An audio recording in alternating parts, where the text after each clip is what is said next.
मैं जैन धर्म का प्रतिनिधि हूँ। यह धर्म बौद्ध धर्म से अति प्राचीन है। इसका आचार बुद्ध धर्म के समान है, किंतु आध्यात्मिक तत्वों की दृष्टि से उससे भिन्न है। इस समय भारत में इसके 15 लाख अनुयायी हैं, जो शांति प्रिय और नियमानुसार व्यवहार करने वाले नागरिक समझे जाते हैं।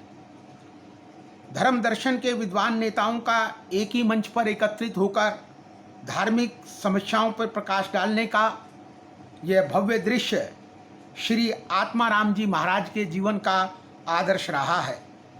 श्री मुनि जी ने मुझे आदेश दिया है कि मैं विशेषतः उनकी ओर से तथा समस्त जैन समाज की ओर से धर्म परिषद आयोजित करने के उच्च विचार को कार्य रूप में परिणित करने में सफल होने पर आपको हार्दिक बधाई दूं।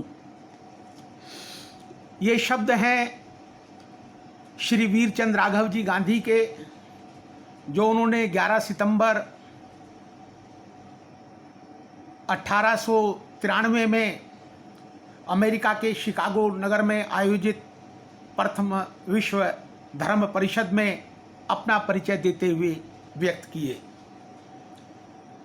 1893 में अमेरिका के अंदर शिकागो में जो धर्म परिषद हुई, जिसमें पूरे संसार के सभी धर्मों के प्रतिनिधियों को एक मंच पर बुलाया गया, उसका घोषित लक्ष्य तो सभी धर्मों को एक मंच पर लाना था। यह उसका घोषित लक्ष्य था, यह उसका एक उद्घोषित एजेंडा था। लेकिन वस्तुतः इसकी अंतर जो इसका लक्ष्य था, वो पूरे विश्व को ये दिखाना था कि क्रिश्चियनिटी, ईसाई धर्म बाकी सब धर्मों से अधिक पवित्र है, अधिक प्रभावशाली है, अधिक बड़ा है। उस धर्म सम्मेलन में अनेकानेक लोग गए। स्वामी विवेकानंद जी, जिन्होंने वहाँ पर जाकर भारतीयता का, भारतीय संस्कृति का डंका बजाया और पूरे विश्व के अंदर भारत को, स्वामी रामकृष्ण परमहंस को और अपने को एक विशेष पहचान दी, उससे तो हम सब परिचित हैं। लेकिन उसी धर्म परिषद में जैन धर्म के प्रतिनिधि के रूप में श्री वीरचंद राघव जी गांधी गए थे। उसमें बौद्ध धर्म के प्रतिनिधि के रूप में श्री धर्मपाल जी गए थे। इसके अतिरिक्त श्री प्रताप चंद्र मजूमदार गए थे, श्री मणिलाल जी द्विवेदी गए थे। इस प्रकार भारत से एक बड़ा प्रतिनिधिमंडल विभिन्न धर्मों और विचारधाराओं के अभिव्यक्ति करने के लिए उस धर्म सम्मेलन में शामिल हुआ था। प्रश्न हुआ कि वीरचंद राघव जी गांधी कौन थे। वीरचंद राघव जी गांधी से मेरा परिचय गांधी जी की आत्मकथा सत्य के मेरे प्रयोग पढ़ते हुए हुआ, जहां गांधी जी ने एक जगह वर्णन किया कि मैंने कानूनी मामलों में, कुछ कानूनी पक्षों पर और भोजन के बारे में कुछ प्रयोग वीरचंद राघव जी गांधी के साथ किए हैं। एक दूसरा प्रसंग आया कि गांधी जी ने अपनी आत्मकथा में लिखा, जब उन्होंने वीरचंद राघव जी गांधी के पुत्र मोहनलाल को पत्र लिखा उनकी डेथ के बाद, कि क्या तुमने अपने पिता के कुछ असूल, उनके कुछ नियम, उनके कुछ कार्य अपने जीवन में अपनाए हैं। मन में एक उत्कंठा जागी कि वीरचंद राघव जी गांधी कौन, और उस उत्कंठा की जिज्ञासा, उस जिज्ञासा को शांत करने के लिए जब इधर उधर थोड़ा साहित्य देखा तो समझ में आया कि वीरचंद राघव जी गांधी 25 अगस्त 1864 को गुजरात के महुआ शहर में पैदा हुए। उन्होंने बम्बई के कॉलेज से बीए किया। वे पहले जैन थे जिन्होंने बीए किया। यद्यपि कुछ लोग कहते हैं कि वे श्वेतांबर मूर्ति पूजक समाज के पहले जैन थे जिन्होंने बीए किया, और उसके बाद 21 वर्ष की अवस्था में उन्होंने लंदन से बैरिस्टर एट लॉ की डिग्री प्राप्त की। इसी प्रकार बॉम्बे में जैनों की एक सर्वसाझी संस्था थी, जो कि Jain association, world Jain federation, उसके वो सेक्रेटरी थे।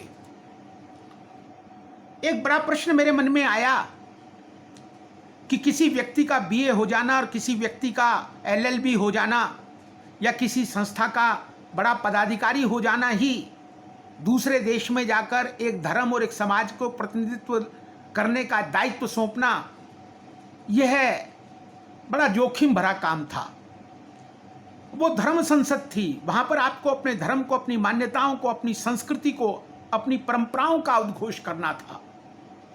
तो उस 28 साल के युवा को इतनी बड़ी जिम्मेवारी देने का क्या कारण रहा?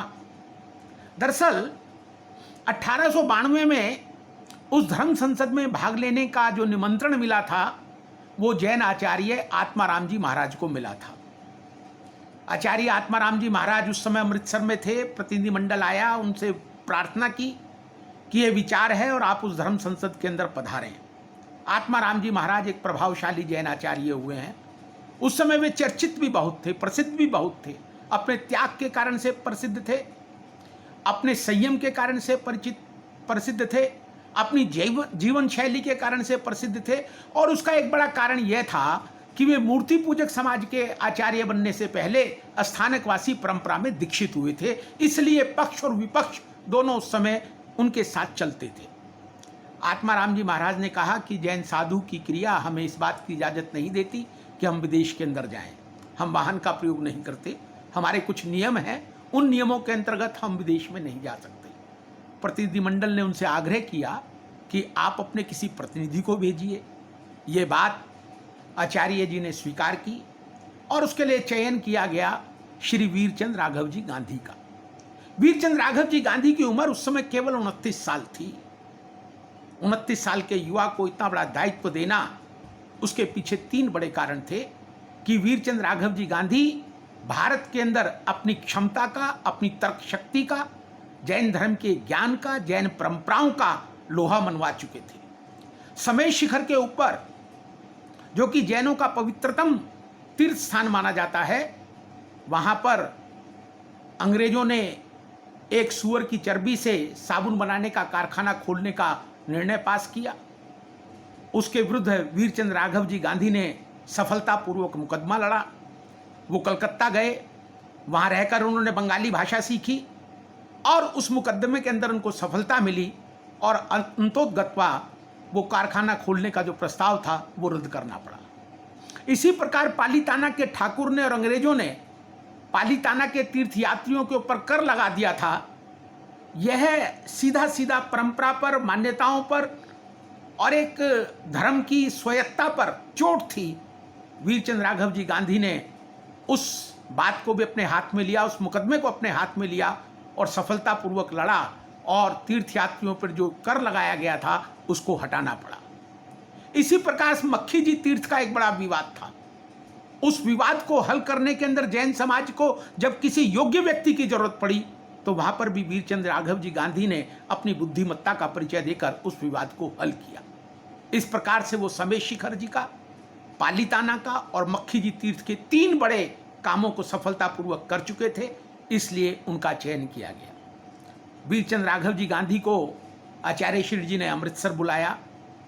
अमृतसर और होशियारपुर इस क्षेत्र में विचरण करते हुए 6 महीने तक उनको जैन धर्म का प्रशिक्षण दिया गया, जैन सिद्धांतों के बारे में बताया गया, जैन परंपराओं के बारे में बताया गया और उससे एक पुस्तक तैयार की गई जिसका नाम रखा शिकागो प्रश्नोत्तरी, अर्थात शिकागो प्रश्नोत्तरी। और उसके बाद वो आत्माराम जी महाराज का आशीर्वाद लेकर जैन धर्म का प्रचार करने के लिए विदेश में गए। वो पहले जैन थे जो विदेश में गए और वो केवल जैन धर्म के प्रतिनिधि नहीं थे, अपितु वो भारतीयता के प्रतिनिधि थे। वो भारत के पहले जैन राजदूत थे जिन्होंने विदेशों में जाकर अपनी जीवन शैली का, अपनी आध्यात्मिकता का, अपनी विद्वत्ता का परिचय पूरे विश्व को दिया। जब वो जाने लगे तो आचार्य श्री जी ने उनको कुछ प्रतिज्ञाएं करवाई कि आप विदेश में जा रहे हो, भटकने के और फिसलने के चांसेस बहुत ज़्यादा हैं, दृढ़ता के साथ संभल कर रहना है, ना फिसलना है ना लुढ़कना है। और उन्होंने आचार्य श्री को ये वचन दिया कि मैं विदेश में जाकर किसी भी प्रकार की कुसंगति में नहीं पड़ूंगा। और इस बात का प्रमाण है जब वो विदेश से वापिस आए तो आचार्य श्री जी ने उससे पूछा कि मेरे दिए गए वचन का क्या हुआ। तो उन्होंने कहा कि मैंने पूरी सतर्कता और ईमानदारी से उन सब बातों का पालन किया है, मैंने अपने जीवन में किसी भी प्रकार का दोष नहीं लगाया है। और इस बात को प्रमाणित करते हुए आचार्य श्री जी ने अंबाला से मुंबई के श्री संघ को पत्र लिखा। उनकी प्रामाणिकता का एक उदाहरण और है, जो उस समय के एक बहुत बड़े विद्वान ने my pilgrimage to the wise man of the east के विद्वान लेखक मिस्टर डायनियल ने लिखा कि ये वीरचंद राघव जी गांधी किंचित मात्र भी आसक्तियों के विषय सुख से दूर रहते हैं। वे कभी भी किसी महिला से न अकेले में मिलते हैं और न अकेले में बात करते हैं। आज 25 अगस्त उनका जन्मदिन है। यह एक चिंतन का विषय है कि वीरचंद राघव जी गांधी का वो परिचय हम राष्ट्र को नहीं दे सके जो परिचय राष्ट्र को होना चाहिए था। राष्ट्र की तो क्या बात करें, जैन समाज भी उनसे उतना परिचित नहीं है जितना परिचित होना चाहिए था। हम उनको वो सम्मान नहीं दे पाए अभी तक जिस सम्मान के वे हकदार हैं। लेकिन पिछले कुछ वर्षों में कुछ हलचल हुई है, कुछ जागृति आई है। जब जागें तभी सवेरा। विदेशों में वीरचंद राघव जी गांधी ने क्या क्या काम किए, इसका विवरण मैं अपनी अगली वार्ता में प्रस्तुत करने की कोशिश करूंगा। जय जिनेंद्र।